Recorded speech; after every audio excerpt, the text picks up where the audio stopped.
Hamas के साथ जारी जंग के बीच इजराइल पर आए दिन लेबनान की तरफ से भी हमले किए जा रहे हैं। इजराइल की उत्तरी सीमा के पास मौजूद मार्गलियाट शहर के पास सोमवार को हुए एक एंटी टैंक मिसाइल अटैक में एक भारतीय की मौत हो गई है, जबकि 2 घायल हो गए हैं।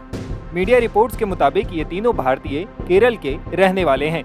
ये मिसाइल हमला सोमवार को सुबह लगभग 11 बजे इजराइल के गैलील इलाके में हुआ। बताया जा रहा है कि यह मिसाइल किसी खेत में जा गिरी, जहां काम कर रहे लोग इसकी जद में आ गए।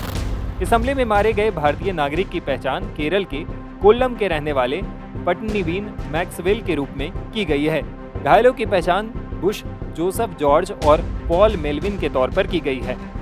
माना जा रहा है कि यह हमला लेबनान के हिजबुल्लाह संगठन ने किया है। पिछले साल 7 अक्टूबर को इजराइल और हमास के बीच शुरू हुई जंग के बाद से ही वो इजराइल पर लगातार रॉकेट, मिसाइल और ड्रोन हमले कर रहा है। मौजूदा घटना के बारे में जानकारी देते हुए इजराइल में भारतीय दूतावास ने एक्स पर एक पोस्ट में लिखा, शिया आतंकवादी संगठन हिजबुल्लाह की तरफ से शांतिपूर्ण कृषि श्रमिकों पर किए गए कायरतापूर्ण आतंकी हमले के कारण एक भारतीय नागरिक की मौत और 2 अन्य के घायल होने से हम बहुत दुखी हैं। ये श्रमिक कल दोपहर को उत्तरी इजराइल के मार्गलियाट गांव के एक बाग में खेती का काम कर रहे थे। मृतक और घायलों के परिवार के प्रति हम संवेदना व्यक्त करते हैं। घायलों के इलाज में इजरायली मेडिकल संस्थान के बेस्ट मेडिकल स्टाफ लगे हुए हैं। आतंकी घटनाओं में मारे गए या घायल हुए सभी इंसानों को इजराइल एक नज़र से देखता है, चाहे वो इजराइल के नागरिक हों या किसी दूसरे देश के।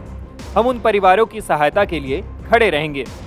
इस घटना के बाद भारतीय दूतावास ने भी मंगलवार को एडवाइजरी जारी की। इसमें भारतीयों को इजरायली बॉर्डर छोड़ने और सुरक्षित स्थानों पर जाने की सलाह दी गई है। इजराइल में स्थित भारतीय दूतावास ने एडवाइजरी में लिखा, मौजूदा सुरक्षा स्थिति को देखते हुए इजराइल में सभी भारतीय नागरिकों, विशेष रूप से उत्तर और दक्षिण में बॉर्डर के एरिया में काम करने या आने वाले लोगों को देश के भीतर सुरक्षित क्षेत्रों में हस्तांतरित होने की सलाह दी जाती है।